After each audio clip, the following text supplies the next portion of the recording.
नमस्कार मित्रों, कैसे हो आप सभी। आशा करता हूँ कि बढ़िया होंगे और बढ़िया से अच्छे से तैयारी कर रहे होंगे। मेरी भी तैयारी बहुत बढ़िया चल रही है अच्छे से। और देखिए मित्रों, मैं आपको एक बात बताना चाहूँगा, थोड़ी देर वीडियो के अंत तक बने रहिए। जैसा कि मैं आपके सामने जो नोट्स प्रोवाइड करवा रहा हूँ, जो मैं किताबों का अध्ययन करवा रहा हूँ और जो क्वेश्चन आंसर बना कर लेके आ रहा हूँ, तो वो सभी मेरे खुद के अकॉर्डिंग नहीं लेकर आ रहा हूँ। मैं सफल लोगों से सलाह लेके उनके मार्गदर्शन में, उनके डायरेक्शन में मैं ये काम कर रहा हूँ।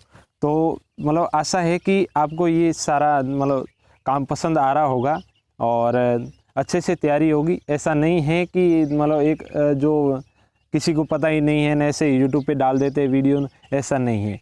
हम बिल्कुल जो सफल लोग हैं, बड़े ऊंचे स्तर पर पहुंचे हुए लोग हैं, उनके निर्देशन में ये अपन पढ़ रहे हैं। तो चलिए शुरू करते हैं। आज कल अपन ने पाठ पढ़ा था राजस्थान एवं दिल्ली सल्तनत। पिछले वीडियो में पढ़ा था अपन ने, उनका अपन नोट्सों का अध्ययन करेंगे, उनके नोट्सों का अध्ययन करेंगे। तो उनके नोट्स क्या है, देखिए। तुर्की आक्रमणकारी गजनी का जो मोहम्मद गजनवी था, उसने भारत पर 17 बार आक्रमण किए थे। पहली लाइन ये आती है, 17 बार आक्रमण किए। उसने लूटपाट मचाई, ऐसा कुछ वो यहाँ पर टिक कर शासन नहीं किया, उसने यहाँ पर लूटपाट मचाई और कई बार आक्रमण किए। 1025 में गुजरात में सोमनाथ मंदिर पर आक्रमण किया था। 1025 में उसने गुजरात के सोमनाथ मंदिर पर आक्रमण किया था। गजनवी के बाद गौर प्रदेश का शासक मोहम्मद गोरी ने आक्रमण किए। पहले मोहम्मद गजनवी ने किया था, गजनवी के बाद में जस्ट बाद में आता है वो मोहम्मद गोरी है। मोहम्मद गोरी ने भी भारत पर आक्रमण किए। मुस्लिम साम्राज्य की नींव कहा जाता है मोहम्मद गोरी के बाद में पड़ती है, जो 1192 तराइन के द्वितीय युद्ध के बाद में मुस्लिम साम्राज्य का बीजारोपण हो जाता है। अजमेर शासक पृथ्वीराज चौहान के साथ युद्ध हुए, वो महत्वपूर्ण युद्धों में माने जाते हैं। तराइन का प्रथम युद्ध हुआ था 1191 ईस्वी में, पृथ्वीराज चौहान वर्सेज मोहम्मद गोरी के बीच में हुआ था, जिसमें पृथ्वीराज चौहान विजयी हुआ था। और द्वितीय युद्ध हुआ था वो 1192 में हुआ था, मोहम्मद गोरी विजयी हुआ था। इसमें गोरी का भारत अंतिम अभियान 1206 ईस्वी में रहा, जो कि खोखरा जाति होती है, खोखरा के विरुद्ध रहा था।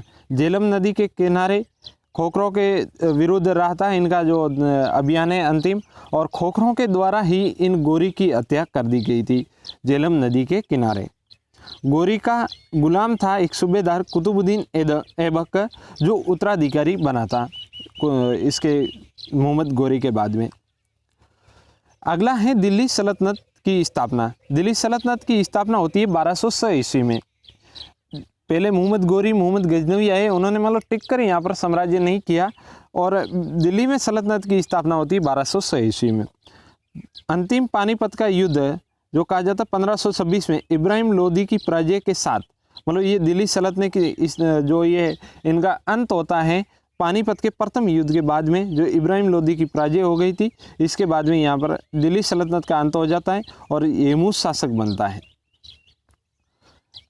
इस दौरान दास वंश, खिलजी वंश, तुगलक वंश, सैयद वंश और लोदी वंशों ने यहाँ पर शासन किया था।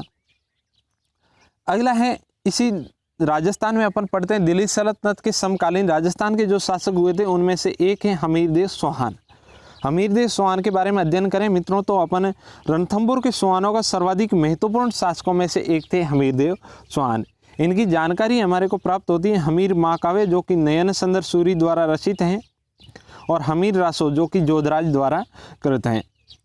इनके पिता का नाम जेतर सिंह था और गद्दी पर ये विराजमान हुए थे 1282 ईस्वी में। 1282 में रणथंभौर की गद्दी पर ये बैठे थे 1282 ईस्वी में, और 1291 ईस्वी तक दिग्विजय करके सीमाओं का विस्तार कर लिया था इन्होंने।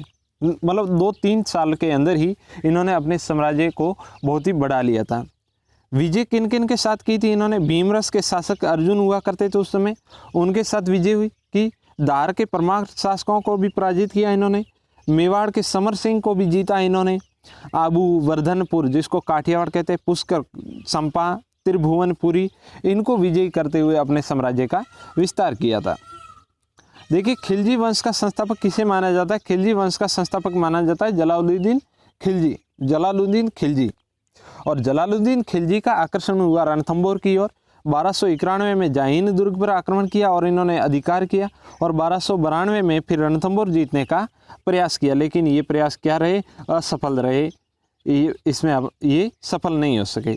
1296 में शासक जलालुद्दीन खिलजी की हत्या करके अलाउद्दीन खिलजी शासक बना। तो पूछा जाता है कई बार अलाउद्दीन खिलजी दिल्ली का शासक कब बना था, तो 1296 ईस्वी में। अलाउद्दीन के विरोधियों को शरण दे दी थी, यहाँ पर अमीरदेव स्वान ने अपने यहाँ पर अलाउद्दीन के विरोधियों को शरण दी। शरण देने के बाद में अलाउद्दीन ने रणथंभौर पर आक्रमण करने का मन बना लिया। आक्रमण हुआ था 1301 ईस्वी में रणथंभौर पर। उलुग खां और नुसरत खां के नेतृत्व में सेनापति हुआ करते थे, उलुग खां और नुसरत खां, याद रखिए।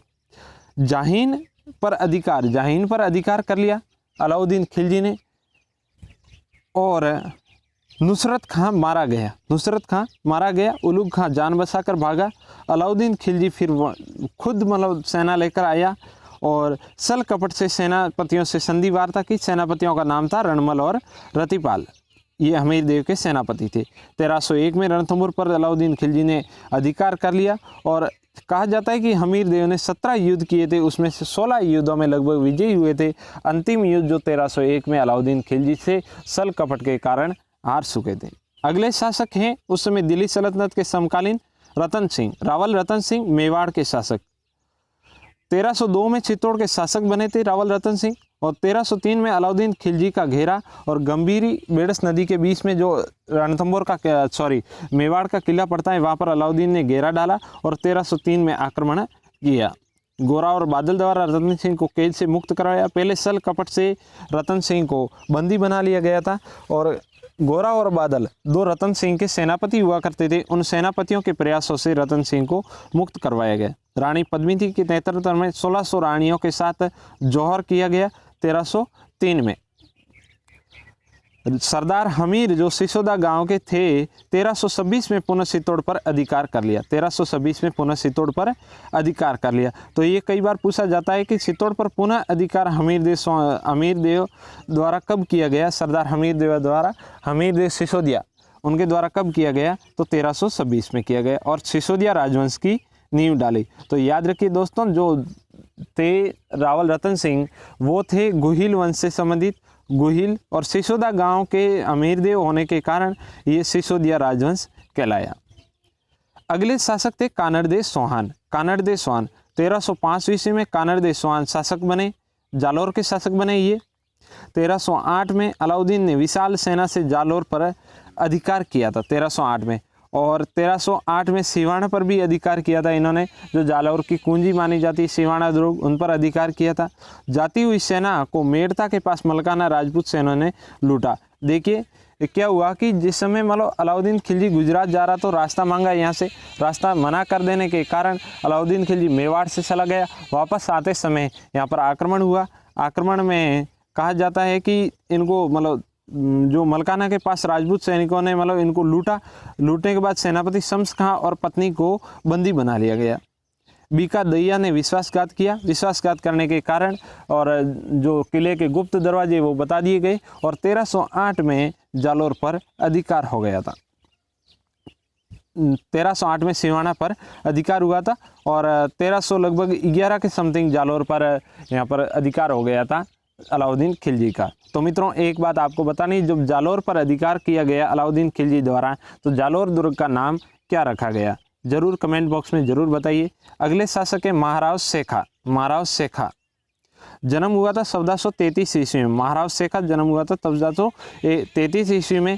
कस्वा वंश से संबंधित है ये शासक। कस्वा वंश के शासक थे। आमेर शासक संदर सेन के बड़े भाई थे। आमेर शासक जो संदर सेन हुआ करते थे, संदर सेन के बड़े भाई। इनके बीच में युद्ध हुआ था 1471 में। महाराव शेखा विजयी हुए थे, क्योंकि महाराव शेखा ने अपने खुद को स्वतंत्र घोषित कर लिया था, और ये मतलब नहीं चाहते थे आमेर के शासक संदर सेन की वो स्वतंत्र रहे, और वो टैक्स भी देते थे, लेकिन संदर सेन द्वारा उनको स्वतंत्र रहने नहीं दिया गया। लेकिन उनके बीच में युद्ध हुआ और महाराव शेखा विजयी हुए। राज्य अमरशक का क्षेत्रफल जो हुआ करता था वो आमेर से कई गुना ज़्यादा हुआ करता था। इनके पास गांवों की संख्या भी बहुत ज़्यादा बढ़ गई थी। पठानों ने गायों के मांस पर रोक लगा दी थी, इनसे प्रभावित होकर महाराव शेखा से। तो महाराव शेखा बहुत ही महत्वाकांक्षी शासक थे। इनकी मृत्यु हो गई थी 1488 में, इनकी मृत्यु हो गई। 1433 में जन्म हुआ, 1488 में मृत्यु हो गई थी। अब है अंतिम शासक है महाराणा कुंभा, जिसके बारे में अपन ने इस टॉपिक में पढ़ा था पिछले वीडियो में। शासक बने थे ये 1433 में शासक बने थे। जानकारी अपने को मिलती है एकलिंग महात्म्य, रसिक प्रिया, कुंभलगढ़ प्रशस्ति से इनके बारे में जानकारी मिलती है। सारंगपुर का युद्ध हुआ था, जो कुंभा वर्सेज महमूद खिलजी के, मालवा के सुल्तान महमूद खिलजी और कुंभा के बीच में हुआ था 1437 में सारंगपुर का युद्ध, जिसमें महाराणा कुंभा विजयी हुए थे। गुजरात के शासक कुतुबुद्दीन और नागौर के शासक शम्स खां की संयुक्त सेना को पराजित किया। मालवा तथा गुजरात की सेना को भी इन्होंने पराजित किया। कहा जाता है कि ये जो सारंगपुर के युद्ध में महमूद खिलजी जो भाग गया था अपनी जान बचाकर, मांडू तक इन्होंने पीछा किया था और इनको बंदी बनाया गया, 6 माह तक बंदी रखा गया। मेवाड़ में 84 दुर्गों में से 32 दुर्गों का निर्माण महाराणा कुंभा ने करवाया था। ऐसा नहीं है कि राजस्थान के 32 दुर्गों, कई बार पूछा जाता है कि राजस्थान के दुर्गों में से महाराणा कुंभा ने कितने दुर्गों का निर्माण करवाया था। राजस्थान के दुर्गों में से नहीं है, मेवाड़ के 84 दुर्गों में से 32 दुर्गों का निर्माण महाराणा कुंभा के द्वारा करवाया गया। कुंभलगढ़ दुर्ग जो कि एक अजय दुर्ग के नाम से प्रसिद्ध है, अजय मतलब इसको किसी ने अभी तक मतलब कोई जीत नहीं पाया कुंभलगढ़ दुर्ग को। इसकी दीवार है जो विश्व की दूसरी बड़ी दीवार है। प्रथम दीवार विश्व की सबसे बड़ी सेन की दीवार है, दूसरी बड़ी दीवार है ये विश्व की कुंभलगढ़ की दीवार है। तो महाराणा कुंभा की मृत्यु हो जाती है 1468 में और इनका शासनकाल यहीं समाप्त होता है। और कैसा लगा आज के वीडियो में इतना ही, और चैनल को सब्सक्राइब करना बिल्कुल नहीं भूलिए और वीडियो को लाइक कीजिए, दोस्तों के साथ शेयर कीजिए और अच्छे से तैयारी कीजिए मित्रों, और रेगुलर हमारे साथ बने रहिए। धन्यवाद। जय हिंद, जय भारत।